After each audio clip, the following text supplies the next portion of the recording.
നമസ്കാരം. ഉള്ളത് പറയാം. PM ശ്രീ പദ്ധതിയിൽ കുഴപ്പമൊന്നുമില്ലെന്ന് CPM പരസ്യമായി സമ്മതിച്ചെങ്കിലും CPIക്ക് അത് പറ്റില്ലല്ലോ. മുഖ്യമന്ത്രിയുടെ പിന്തുണയോടെ രഹസ്യമായി PM ശ്രീ പദ്ധതിയിൽ ഒപ്പിട്ട് നടപ്പാക്കാൻ ശ്രമിച്ച വിദ്യാഭ്യാസ വകുപ്പ് മന്ത്രി V ശിവൻകുട്ടിക്ക് സുല്ലിടേണ്ടി വന്നു. ഒപ്പുവെച്ച പദ്ധതി നടപ്പാക്കണോ എന്ന് ഉപസമിതിയെ വെച്ച് തീരുമാനിക്കാം. ഈ അഴകുഴമ്പൻ നിലപാടെടുത്ത് CPMും CPIയും കൈകൊടുത്ത് പിരിഞ്ഞു.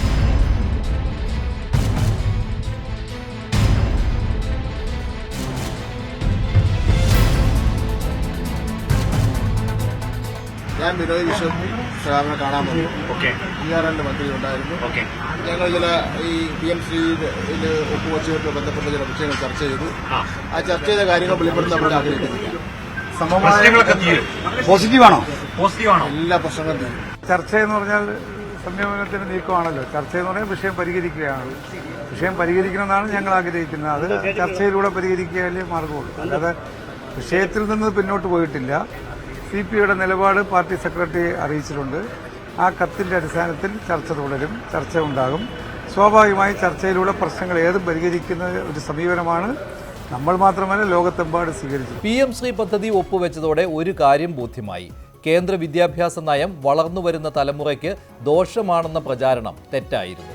കേന്ദ്ര സർക്കാർ 2020 കൊണ്ടുവന്ന വിദ്യാഭ്യാസ നയം സംഘപരിവാർ ആശയങ്ങൾ പാഠപുസ്തകങ്ങളിൽ നിറയ്ക്കാനും ചരിത്രത്തെ വളച്ചൊടിച്ച് കാവ്യവൽക്കരണത്തിനുമുള്ള രഹസ്യ അജണ്ട എന്നായിരുന്നു ഇടതു പാർട്ടികളുടെ ഇതുവരെയുള്ള കാഴ്ചപ്പാട്. ഇതിലാണ് CPM വെള്ളം ചേർത്തത്. ഇടതുപക്ഷ ആശയം നടപ്പാക്കാനല്ല ഇടത് സർക്കാർ എന്നൊക്കെ MV ഗോവിന്ദൻ പറഞ്ഞ് ഫലിപ്പിക്കാൻ നോക്കിയെങ്കിലും താത്വിക അവലോകനമായേ കാണാനാകും. കമ്മ്യൂണിസ്റ്റ് പാർട്ടി മുന്നോട്ടേക്ക് വെച്ച എല്ലാ മുദ്രാവാക്യവും നടപ്പിലാക്കാൻ സാധിക്കുന്ന ഒരു ഗവൺമെൻറ്റാണ് ഈ ഗവൺമെൻറ് എന്ന തെറ്റിദ്ധാരണ വേണ്ട. അതാണ് ഗവൺമെൻറ്റിൻ്റെ പരിമിതി. എന്നാൽ ഈ ഗവൺമെൻറ്റിന് ജനങ്ങൾക്ക് ആശ്വാസം നൽകാനാവും, അവർക്ക് ഒരുപാട് ആനുകൂല്യങ്ങൾ കൊടുക്കാനാവും. അതാണ് സവിശേഷമായ ഇന്നത്തെ പരിതസ്ഥിതിയിലുള്ള നമുക്ക് ചെയ്യാനാവുന്ന ആയുധമായിട്ട് ഉപയോഗിക്കാൻ പറ്റുന്നത്. ഒരു ഭാഗത്ത് പരിമിതിയുണ്ട്, മറുഭാഗത്ത് അവസരവും. അവസരം ഉപയോഗിച്ചുകൊണ്ട് ജനങ്ങളെ സഹായിക്കുക, പരിമിതി ഉണ്ട് എന്ന് ജനങ്ങൾ മനസ്സിലാക്കുക. ആശയപരമായും രാഷ്ട്രീയമായും ഏറ്റവും ശരിയായ തീരുമാനം കൈക്കൊള്ളും. CM വിളിച്ച ചർച്ച ചെയ്യും. LDFിൻ്റെ ഭാഗമാണ് CPI CPM. അതുകൊണ്ട് CM വിളിച്ചാൽ ചർച്ച ചെയ്യും.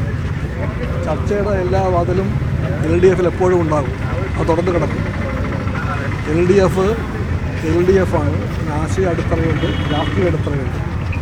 അതുകൊണ്ട് പരസ്പര ബന്ധങ്ങളുണ്ട്, ചർച്ചകളുണ്ടാകും. CPI ചാടിയാൽ എവിടെ വരെ എന്ന ചോദ്യം ഉയർന്നെങ്കിലും തീരുമാനം തിരുത്തിക്കാൻ കഴിഞ്ഞത് പാർട്ടിക്ക് നേട്ടമായി. പിണറായി വിജയൻ നേരിട്ട് ചർച്ച നടത്തിയിട്ടും ബിനോയ് വിശ്വം വഴങ്ങിയില്ല. PM ശ്രീ പദ്ധതി മരവിപ്പിക്കാനുള്ള ശ്രമം നടത്താനുള്ള തീരുമാനം CPIയുടെ വിജയം തന്നെയാണ്. PM ശ്രീ നടപ്പാക്കുന്നതുമായി ബന്ധപ്പെട്ടുള്ള തുടർ നടപടികൾ ഈ റിപ്പോർട്ട് വരുന്നതുവരെ നിർത്തിവെക്കുന്നതാണ്. ആ കാര്യം കേന്ദ്ര സർക്കാരിനെ കത്ത് മുഖേന അറിയിക്കുകയും ചെയ്യും. സംസ്ഥാനത്ത് ഇത്തരമൊരു സബ് കമ്മിറ്റി എന്ന് പറയുമ്പോൾ നമ്മുടെ വിദ്യാഭ്യാസ മന്ത്രി അധ്യക്ഷൻ, പിന്നെ K Rajan, Prasad agriculture minister, നിയമമന്ത്രി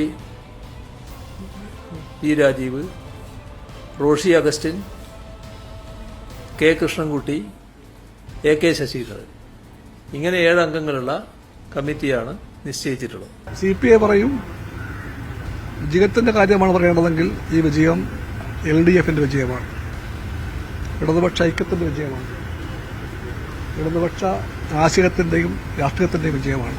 നടപ്പിലാക്കാമെന്ന് കരാറിൽ ഏർപ്പെട്ടിട്ട് ഉപസമിതിയെ വെച്ച് പഠിക്കുന്നതിൽ വൈരുദ്ധ്യമുണ്ടെങ്കിലും ഇതിൽ കൂടുതൽ ആവശ്യപ്പെടാൻ CPIക്ക് കഴിയില്ല. എന്തായാലും വരുന്ന അധ്യയന വർഷം PM ശ്രീ പദ്ധതി ഉണ്ടാകില്ല. കേന്ദ്രമാണ് തീരുമാനിക്കുന്നത്. കരാർ റദ്ദാക്കണോ വേണ്ടയോ എന്നൊക്കെ പറയാമെങ്കിലും സംസ്ഥാനത്തിന് താല്പര്യമില്ലെങ്കിൽ മുന്നോട്ട് പോകേണ്ടി വരില്ല. പിന്നെ പണത്തിന്റെ കാര്യം. സമഗ്ര ശിക്ഷ അഭിയാൻ പണം കിട്ടാൻ PM ശ്രീ ഒപ്പുവെച്ചേ തീരൂ.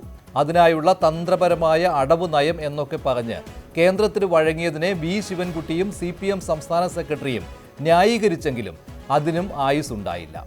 10 കാശ് കിട്ടിയാൽ സംഘപരിവാറിന് കീഴടങ്ങുമോ എന്ന മറു ചോദ്യത്തിന് മുന്നിൽ ശിവൻകുട്ടിയും സംഘവും കീഴടങ്ങി.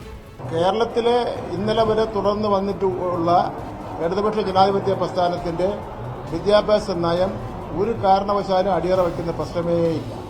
അത് ഒരു കാരണവശാലും കേരളത്തിൽ നടക്കാൻ പോകുന്ന കാര്യമല്ല. CPI എന്ന് പറഞ്ഞാൽ CPIM-ന്റെ ഒപ്പം ഇന്ത്യയിൽ യോജിച്ച് പ്രവർത്തിക്കുന്ന പ്രധാനപ്പെട്ട ഇടതുപക്ഷ പാർട്ടിയാണ്. അപ്പോൾ CPIയെ അവഗണിക്കുന്ന ഒരു സമീപനം അഖിലേന്ത്യാ തലത്തിലോ കേരളം ഉൾപ്പെടെയുള്ള ഇന്ത്യയിലെ ഏതെങ്കിലും സംസ്ഥാനങ്ങളുടെ തലത്തിലോ ഉണ്ടാവുകയില്ല.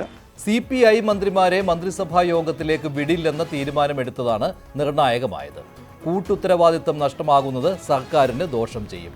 പാർട്ടി ഉറച്ചു നിന്നതോടെ CPIയുടെ വിദ്യാർത്ഥി യുവജന സംഘടനകളും വിദ്യാഭ്യാസ മന്ത്രിയുടെ കോലവുമായി ഇറങ്ങി.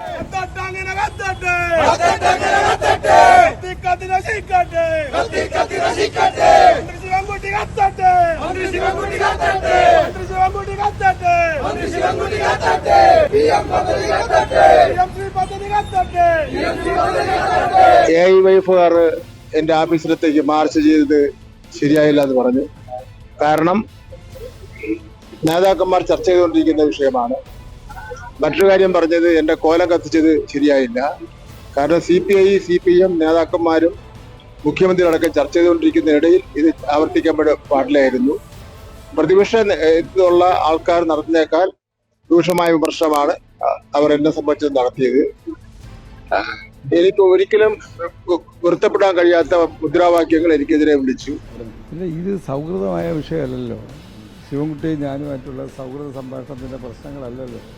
ഇത് പാർട്ടിയുടെ നിലപാടാണ്. ആ പാർട്ടി നിലപാട് പാർട്ടി സെക്രട്ടറി നിങ്ങളോടെല്ലാം പറഞ്ഞതാണ്. നിങ്ങളെല്ലാം നേരിട്ട് കേട്ടതാണ്.